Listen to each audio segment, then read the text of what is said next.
Hey y'all, welcome back to another episode of Foreigner Footy Files. I'm Natalia Pinkney, and this is episode 14, Respect Us and Protect Us. Now, if you were keeping up with the Women's World Cup of this year and after, you may be aware of some things that happened with the national team of Spain, with a lot of the national teams that were involved before the World Cup, stuff that happened during the World Cup. But before we get into any of that, I do want to give a trigger warning for this episode. We will be speaking about sexual assault. We will be speaking about consent, non-consent, violation of bodily autonomy, and things of that sort. So for anybody listening in, if those topics do make you uncomfortable or if they do trigger an uncomfortable personal situation, please feel free to not listen to this episode, as I do not want to make anyone feel uncomfortable or reflect back onto not so happy times. But I do feel that it is necessary to bring awareness to this topic, especially as a woman who myself am a advocate of victims of sexual assault and domestic violence. That is something that I was very heavily involved with in university and shortly after, and I plan to get more involved with later in my career when I have the means and the time, but also as a personal victim of sexual assault myself, fortunately not in the football world, but yeah, more likely than not, if there's a woman in your life, she has had her own experience with assault, and after the incident in the World Cup, I just feel that it would be an injustice to not speak about this. So before we get into that, as usual, a poem from the Pieces of My Path. This poem is titled, My Body is Not Your Playground. When we are young, we are taught boys will be boys. As we age, it's men just being men. But times ain't the way that they were back then. Every day we fight to make things right. Let me reassure you, our future is bright. This isn't politics or business. It's our lives and bodies being violated and being told to accept it with kindness. Well, disrespectfully? Fuck that. It's times that we fight back. We speak out and you shout. We say no when our futures are out the window. We draw the line and you give us a fine? Within those white lines, we wish to stop time. The pitch is our safe haven, cleats on and feeling in control again. But that's not where our control stops. Not this time. Tell your brother, your uncle, your cousin, and your pops. We are no longer your pretty props. You've messed with one woman and girl too many, and we will fight you and break you down to your last penny. Women's football is the future, and we will be sure you're not a part of it, because if there's one thing us women do, it's refuse to quit. Alrighty. At this point, I don't even know when we're going to get back to the files, honestly. Sorry to the Australian folder, but just with the Women's World Cup coming around and now this incident happening, as this podcast is about women's football, and being an international football player, the Women's World Cup is an international tournament, and just as a woman personally, I feel like topics like these can't just be brushed under the rug for the sake of feel-good content, or just for the sake of content in general. I think that it needs to be spoken about as much as possible. I think that it's about damn time that everybody becomes aware of just how common this is, and just because a particular incident that I will get into a bit later in the episode happened on a worldwide stage, it is not a one-off incident. It definitely happens behind closed doors, and I hope that this episode can bring some awareness to what women go through in all aspects of professional and personal life, but specifically in the football world. But, as usual, some bullshit got in the way of a real big historical accomplishment of women and is overshadowing the big news that Spain won their first Women's World Cup ever. And, of course, it's being, like I said, overshadowed by some asshole that violated a woman's body and her comfortability and used his role of power and the world stage and the excitement of the moment of winning the World Cup to take advantage. So, yeah. But before I talk about the drama, I want to focus on the positive, because as much as I said, as Is it important to talk about those things? There was a lot of good things that came out of the Women's World Cup and a lot of positivity and influence. So we're going to talk about the good stuff first because it needs to be made recognition of. I don't even know if that made sense in English, but there needs to be recognition of the good things that happened at the World Cup. So a lot of records were set and milestones rolled out this Women's World Cup. As known, Spain defeated all odds and won their first World Cup ever against England, the England Lionesses. And essentially they played with their B team because so many players before the tournament expressed that they refused to play for the coach and the president of their association. So even before the World Cup happened and the stuff that happened after the World Cup, women were already expressing their distrust and unhappiness and uncomfortability with their current situation. So a lot of women actually didn't play or come that were supposed to be there. So world needs to watch out because Spain wasn't even playing with the A team for real and they got the job done. So good for them. Spain, as I mentioned previously, had a dispute with their own federation before the tournament even started.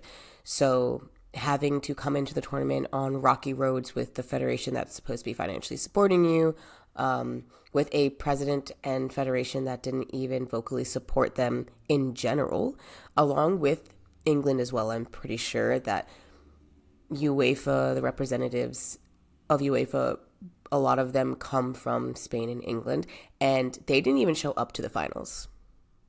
So that says a lot in itself, that they couldn't even be fucked to show up to the finals of the World Cup. And yet here we are fighting against the federation for, proper treatment. But as I said, we'll get to the, drama later. Spain's captain, Olga Carmonas, got the winning goal. And this World Cup generated a US $570 million in revenue. The tournament broke even for the first time ever. So I'm not big on economics and money, but I know what breaking even means, and it means you ain't take a loss. So there was no financial loss at all after this World Cup. I'm assuming that number is not saying that that's the exact number that broke even. I would assume there was more of a profit than not. So hats off to the women for bringing awareness and showing the world that we are attractive to watch, and it's a thing to take serious. Some of the other notable firsts of this World Cup. This is the first senior FIFA World Cup that hosted in the Oceanic region. This is the first FIFA Women's World Cup to be staged in 2 countries in one FIFA World Cup go. This is the first time that 32 teams were featured with 64 matches, and this is the first time that a FIFA Women's World Cup dedicated team base camps. So every team had their own base camp where they could train and prepare for the World Cup like professionals. Weird how when you provide the space and the opportunity and the funds, people then perform as such. Just a thought. Crazy idea. And this was also the first FIFA Women's World Cup to honor Indigenous peoples and cultures. So when I was living in Australia, that was something that I noticed. It's not much different than any other colonized countries where the indigenous folk were almost eradicated and the ones that are around aren't always treated the best or with respect. But I do have to say, from the year that I got to Australia to now, that the women's football side, I'm not sure about the men's, can't speak on it, don't follow it as much, but the women's football side in Australia has done a really good job of providing opportunities and awareness and funds to the Indigenous women's community for football. So hats off to Australia for that. That is amazing, and keep it up because the natives and the Indigenous people of these areas that have been colonized deserve better and deserve more, and we good. So the nations from all 6 confederations won a match. So that's the first time that every nation from all 6 confederations have won a match in the World Cup in history. And this Women's World Cup featured over 160 goals total. Insane. Putting the ball in the back of the net. This Women's World Cup, 1.95 million plus fans were in the stands. 750,000 plus fans attended the fan festival visitors section. So I'm assuming that they did it in the men's, because when I did my research and I saw they worded it as this is the first time that the women's have done a fan festival section. And basically it's a place where if you weren't able to afford a ticket or get a ticket in time, they provided areas at the location of where the World Cups were being held for fans who didn't have tickets to go and watch them on big screens for free. But also, of course, they bought gear and drinks and things like that. So still a way for the tournament to make money, but people were still able to watch the game and represent their country and support their country without having to have a ticket. So inclusion, it works. Along with that, the specific numbers that were generated. So 1,978,274 fans watched the 64 matches across 10 stadiums. And this smashed the FIFA ticket target of selling 1.5 million. So yeah, they went a bit above 1.5 mil, just a little bit. This was also the most watched program in Aussie TV history. That's insane. That's absolutely insane. And I'm not shocked, because women's football is extremely entertaining. And you're welcome. Prior to the tournament, there was a record crowd for matches held in New Zealand was 70. Lord, get my numbers mixed up. Prior to the tournament, a record crowd for a football match in New Zealand was 37,034 for a men's World Cup playoff game. By the end of this Women's World Cup tournament, 6 out of the 9 games that were played at Auckland's Eden Park broke the 40,000 record. So, I'm just saying, y'all, people showing up, showing out. The betting sites also saw a major increase in action from the World Cup. So people were just putting their monies down, betting on these games, and really getting invested and involved in each of the matches that were held. Merchandise sales also skyrocketed. So Adidas sold out of 24% of its inventory for sponsored teams. Nike sold out of 12%. Locally in Spain, Adidas sold out 13% of the Spain gear in support of the women's national team. And England fans purchased 17% of Nike Lionesses apparel. So, just saying, people want to wear our names on their back, not just men. They gonna buy it. All you have to do is tell people about it. People have to know it's available, they know it's a thing. Once you get enough people to see, they'll become interested, which is actually what happened. They took a poll after the World Cup. I didn't write down the exact statistics of this because there were just so many numbers that I could tell y'all about, but I want to get to the important topics. But they did do a poll and a survey, and people in England stated that after the Women's World Cup, they are fully and 100% invested in watching more of the Lionesses games within the next year and moving forward. So this tournament alone has actually single-handedly made people who were not fans of women's football diehard fans of their country's national teams and women's football in general. So when you give us the platform, when you give us the exposure, and people are able to watch, they realize it's worth investing in and it's worth giving attention to. It's really not hard. Not rocket science, but, you know. Now, to address the elephant in the room with the bullshit with the Spanish national team. So, as I said, if you kept watching after the game and you saw the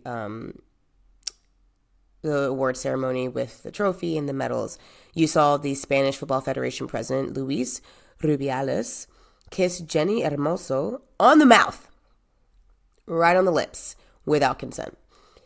Now, for the misogynistic pieces of shit out there who are standing up for this man and saying, oh, Spanish culture, kisses on the cheek, kisses are blah, blah, it's normal. That's not what happened. It was not a case of on the cheek. If you watched it, he grabbed her with both hands on her head and pulled her into his face and kissed her on the mouth. And it happened quite quickly. So, I mean, honestly, if you looked away to grab a drink or eat a snack or whatever, you missed it. It wasn't like a full-on makeout thing, but it was a very non-consensual power trip of just grabbing her and kissing her in the mouth. I also do want to draw attention to that she was the only player that he did this to. So people are also trying to brush it under the rug by saying, oh, they had a special relationship. I don't care how special your relationship is. No relationship is above consent. And this man did not have it in that moment. I don't care how excited he was. I don't care what was going through his mind at the time. He did not have her permission to kiss her on the mouth like that.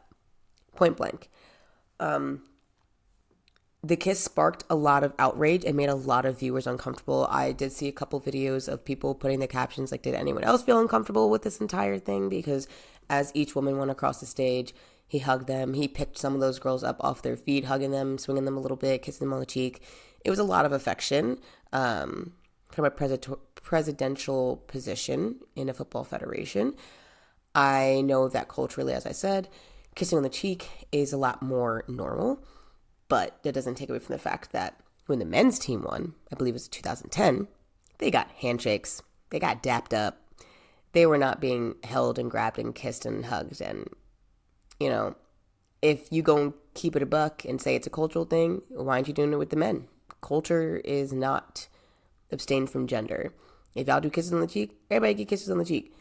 I went to Italy, everybody got kisses on the cheek. Men, women, doesn't matter. So you're telling me it's a cultural thing, but there's video evidence that the men were not treated that way. There's also a video surfacing of a former head coach of the women's national team that I don't know when it came out, but it's resurfacing now with the outrage of him pinching women on the cheek, grabbing them by the face, kissing one of the girls on the cheek, and you can visibly see her wipe it off of her cheek after he walked away, just like grabbing them. It's so tired out and it's so disgusting. A lot of the men that do this type of shit get these positions and the roles to use that power to be able to take advantage of their ability to be around women, to be more physical with women, because a coach touching your shoulder, arm around your shoulder, you know, giving you a pat on the back or a high five, whatever, that is very typical sports physical contact. Now, if that is something that you're not comfortable with, voice that. No one should be able to do any type of physical contact that they don't want. But as someone who's been playing for over 20 years, I can say that those physical contacts that I just mentioned are very typical, and they are more likely than not very platonic, and there's no real like sexual motivation behind it.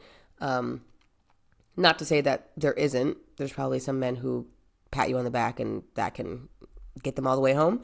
But for the most part, you know, that is just sports behavior. Grabbing people by the head and kissing them on the mouth is not. It's just not. A video of the team in the locker room from I believe it was a live stream, surfaced and it shows Jenny saying to her teammates that she did not like it.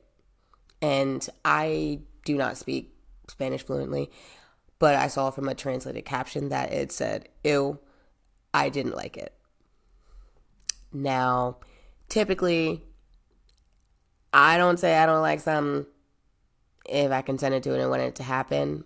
Not to say that she couldn't have consented to it and then it happened and she said she didn't like it, but that's not the case here. So for all of you people who are looking for excuses to take this man's side, that's not what happened. You could see it was a split second of a moment that he grabbed her and kissed her, and she said after she didn't like it. And that's the only thing that matters here. I don't understand how there's people who are fighting for this man's position to say, oh, you know, she's lying, which I'll get to. And yes, people are saying she's lying. Crazy shit.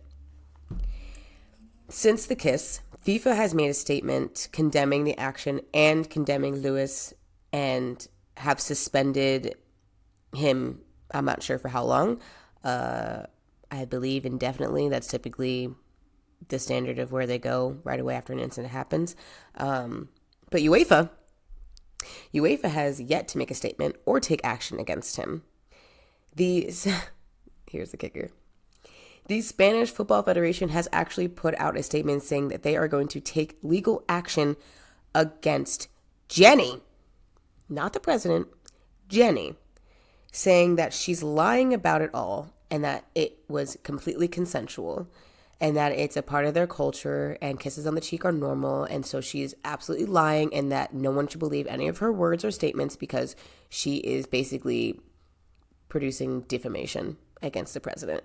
And they're also saying, the Spanish Football Federation is saying that players have an obligation to play for their national team. Meanwhile, 81 women are refusing to play until he's removed. And this 81 players includes previous and current players. So, y'all can say what you want, but you can't make people put on some boots and get out there and play for you. You just can't. On the 25th of August, Jenny released a formal statement with 51 written signatures in support, saying that until he is removed from his position, that none of them will be accepting call-ups to play for the national team. So these women are not playing around. They saw it happen. They spoke to her afterwards. She's expressed that it's not something that made her comfortable. She did not consent to it. And everybody's putting their cleats down, so to say, in football and saying that they're not playing for the national team. As big of an honor as it is, we're not putting ourselves in positions to be taken advantage of and assaulted just for the sake of wearing our national team colors and jersey. It's not worth it. It's not something that you're going to subject women to just because it's a beautiful opportunity and it's a respectful thing. Bullshit. You're not respecting us. Why am I going to make you money, get underpaid, and put myself in a position to be taken advantage of and assaulted just for the sake of playing for my national team and my country, which doesn't even support me? The Spanish Football Federation did not even support this women's team before the tournament, and now they're actively going against one of their players after the tournament. She didn't even personally step out to say she's taking action against him after it happened, which she has every right to do. The league did not even step out and say that they're going to take action against him, which they should have. They said they're taking action against her, the victim. Make it make sense. You can't. You can't. So there's just been a lot of bullshit, as I said. But in light of all of this, a lot of women and men around the world are taking a stand in favor of Jenny and in support of her. A lot of the NWSL teams, women players, have been putting tape around their wrists and writing that they are in support of Jenny.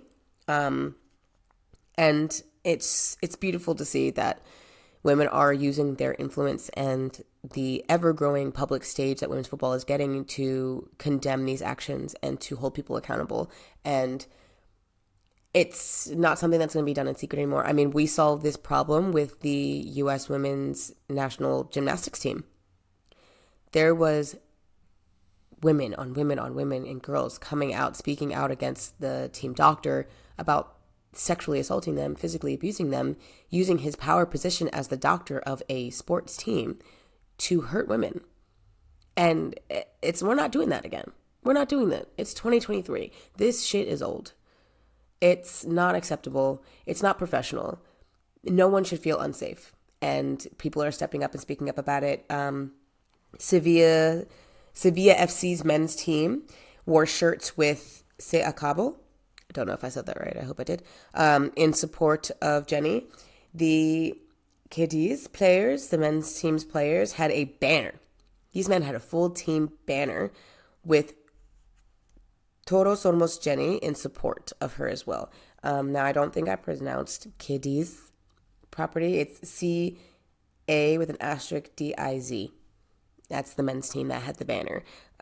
They rolled that joint out and laid it down on the grass as they walked out in support of her. Absolutely beautiful. That's what we need. It needs to be men and women, because it's not just women that are pissed off about this.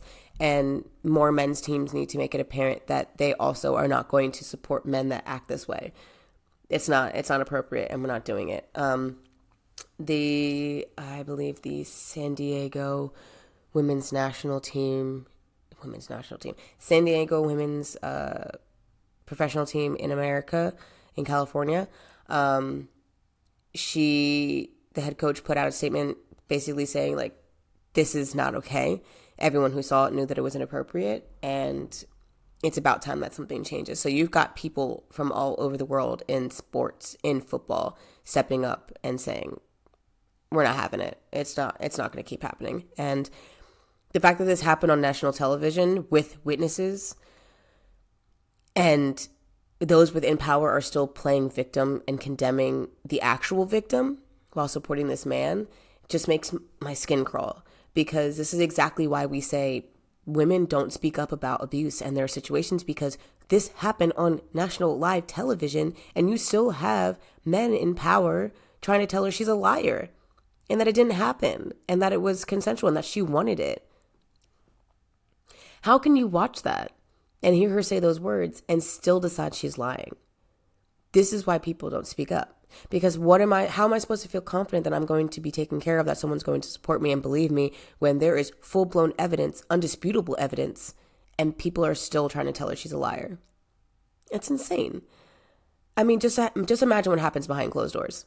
He felt comfortable enough to do this on a world stage, live on television.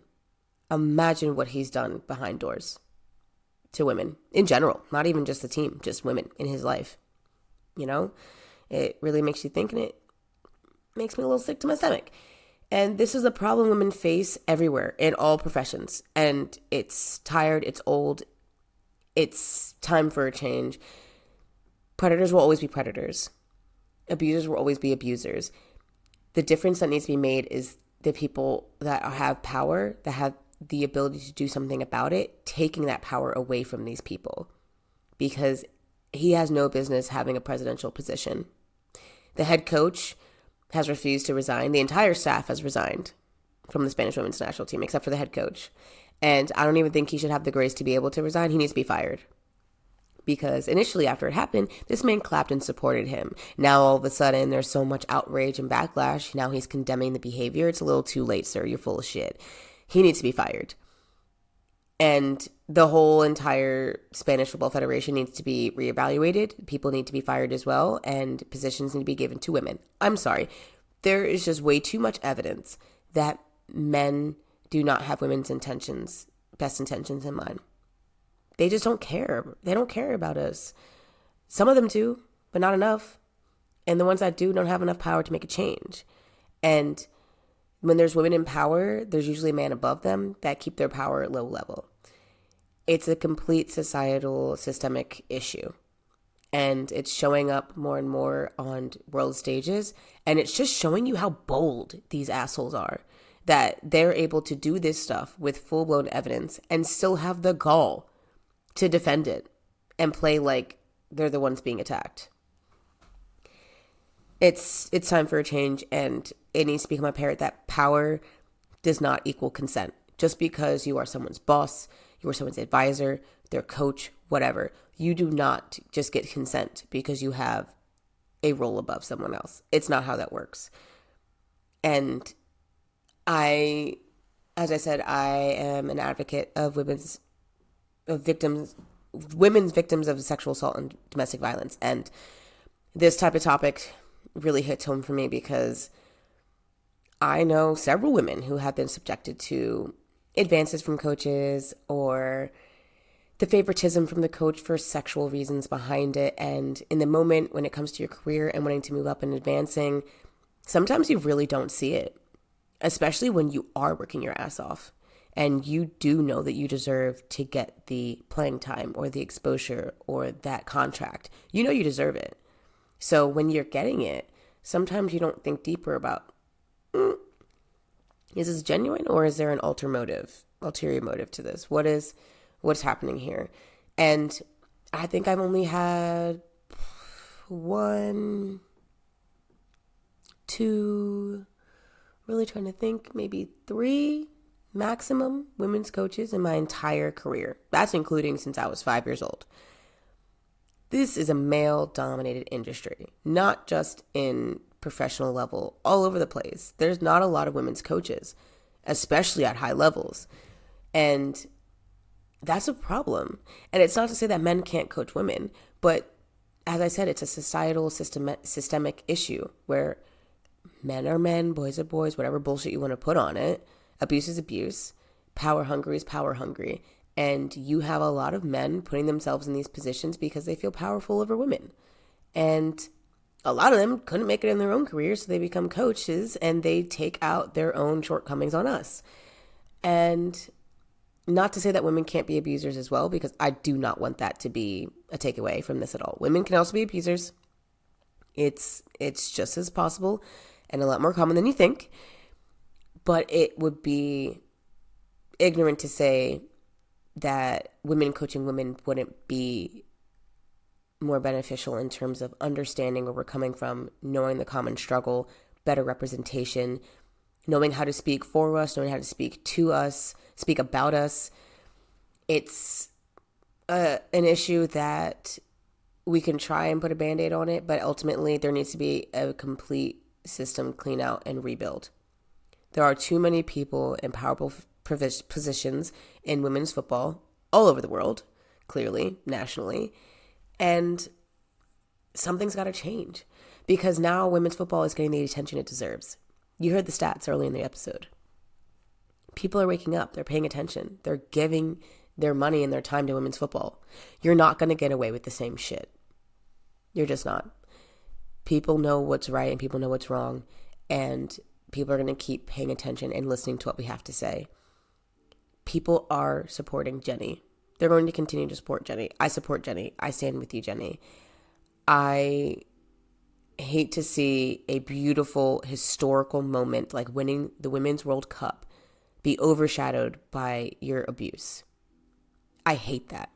I hate that now she is having to take public political action against the president of her club instead of enjoying and celebrating women winning the World Cup. How much of a shame is that?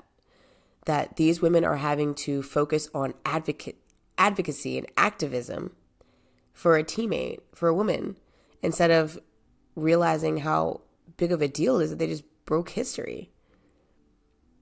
That's a shame in itself. And women are very often put in a position to feel grateful for the opportunity that they have. I have had personal situations where I have had a coach tell me to be grateful for being where I am, not to forget who got me there. And we get ourselves there. We do. With an agent, without an agent, with a coach scouting you, whatever the situation is, you are the one putting on the boots and stepping in that field and playing.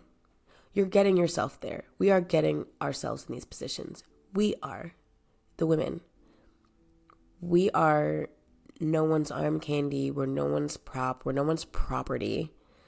We are individual, strong, athletic, talented, smart, beautiful individuals who deserve respect and bodily autonomy and safe places to play the sport that we love.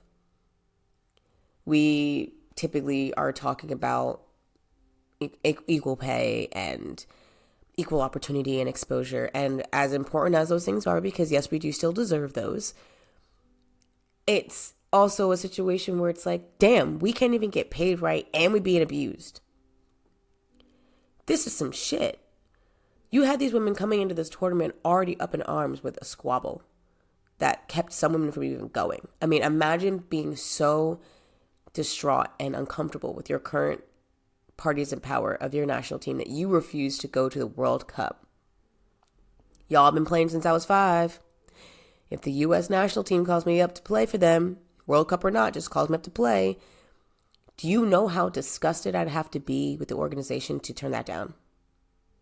And to be honest, the bar is getting lower for what it's taking for women to say no. Because we're not just going to accept these great positions and say, thank you so much. Really appreciate it. I'm so grateful. I'll take whatever bullshit you throw at me. We're not doing it anymore. Because people are listening to us. And they're going to keep listening because we're not going to shut up. The men are speaking up as well. No one's going to shut up. You can't keep people quiet about it anymore. It's unacceptable. It's unprofessional. And no one should feel unsafe. Anyone. In any area, work, personal, doesn't matter what it is. But when you are putting on your country's national team jersey, you're putting your name on your back, and you're stepping out there, and you're representing on a world stage, putting your body at risk, your emotional stability, the mental stability, all the things that come with being in that high-pressured situation to put your country on the map, because that's what they did. Not that Spain wasn't thought about before, but the women's team is definitely thought about now. And you get overshadowed by abuse. And not just abuse as being excused. by those in power above them and then coming for you for it. Being a woman in sports should not be this difficult.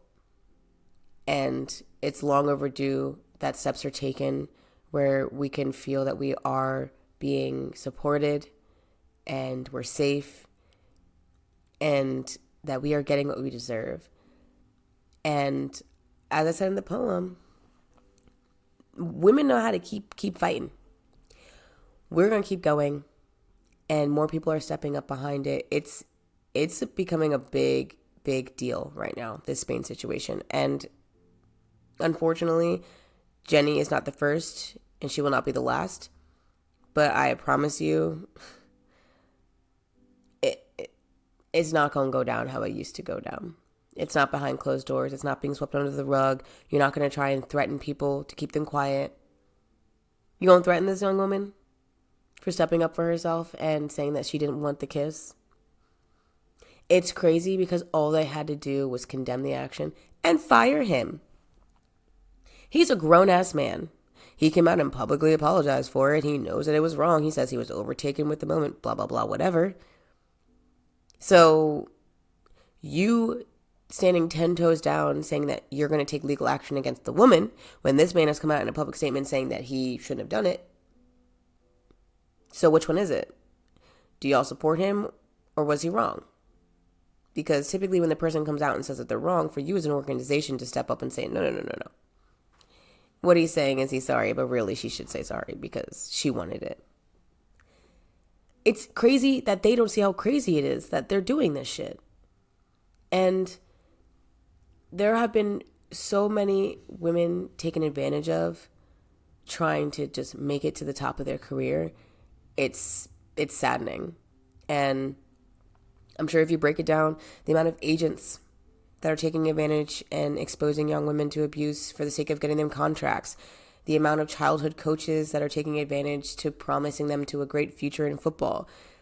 In the States, I can only imagine what's happening at a collegiate level because our collegiate level is basically semi-pro, how they're treating, these young athletes now. It's disheartening. And I'm pissed to have to take an entire episode to address the situation, but I'm also more than happy to speak about an issue that needs to have attention brought to it.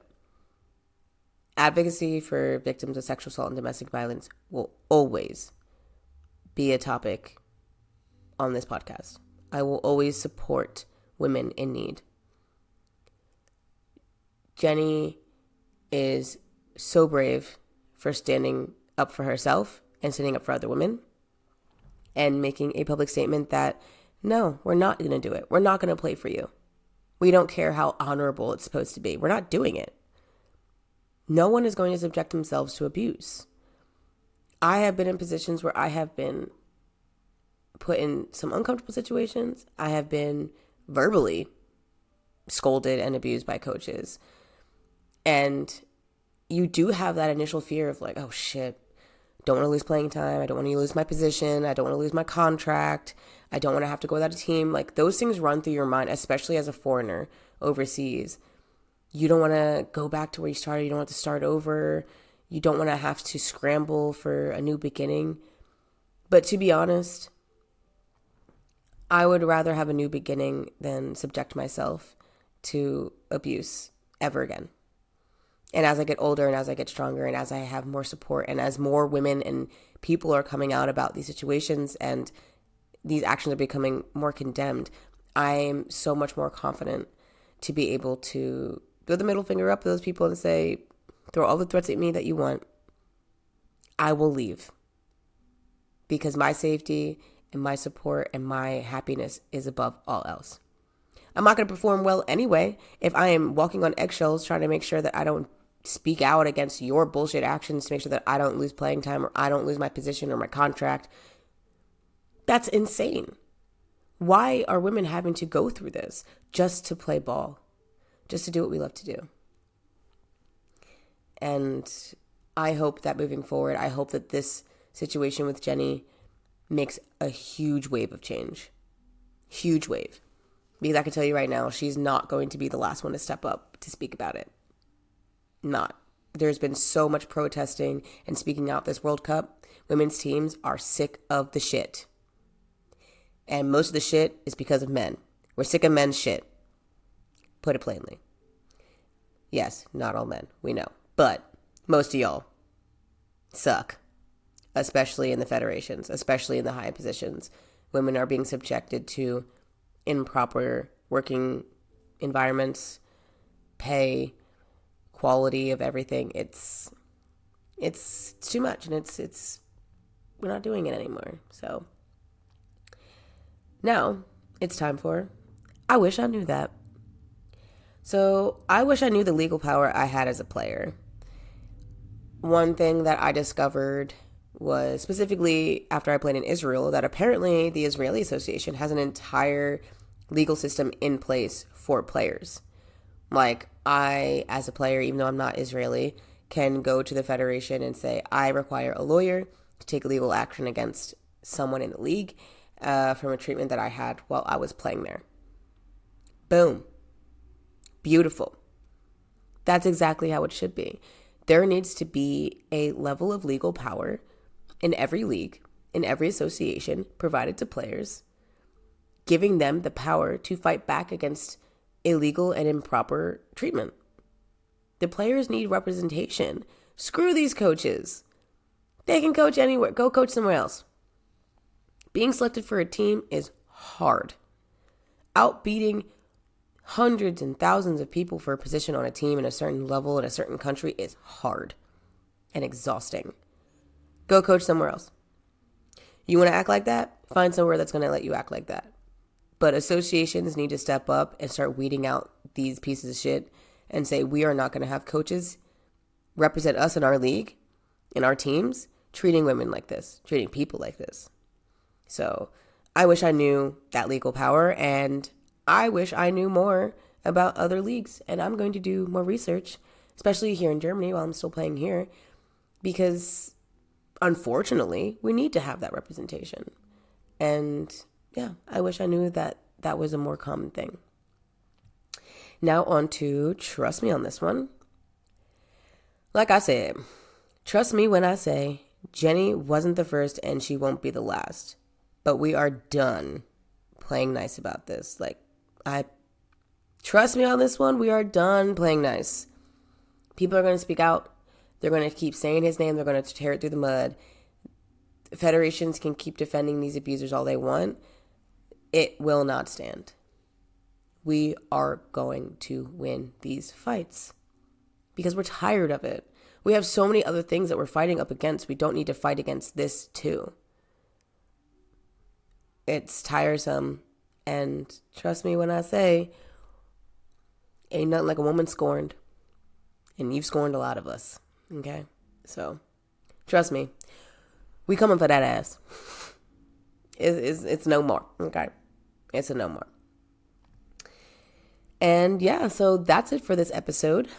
As I said, I don't know when we're going to get back to the folders and files of Australia, but as more action comes up in the women's world of football, I'm going to speak on it because that's what we're here to do, speak about women's football internationally, and the Women's World Cup is an international tournament, so we're going to speak on it, and we're going to speak on these issues because people need to be aware, and however many people tune into this podcast are going to learn today.